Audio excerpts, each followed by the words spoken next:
You guys, this is the ultimate fried rice recipe you will love to try. And when you try this, you don't have to worry about your fried rice getting spoiled overnight. So follow along. This is August and my birthday is in October, but I want my YouTube channel to be monetized before my birthday. So I need you guys to please watch my videos so my watch hours can increase. I am currently on 32 hours and I am going to 4,000 hours.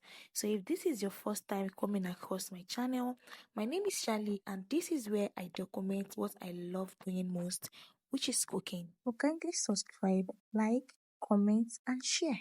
So for today's recipe, we are cooking fried rice as you will see on your screen. If you want that fried rice taste and texture, you need to fry your rice very well on low heat. And to balance the taste of your rice with your veggies, make sure you season your fried rice very well.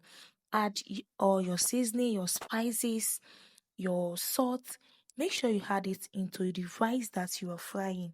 Even if you are still going to add to your veggies, make sure you season your rice very well. So I make sure to put every step that you need to get your perfect fried rice recipe in this video. So check through, watch till the end, and if you have any other question, you can drop it in the comment section and I will attend to all your questions. So enjoy the rest of the video. Bye.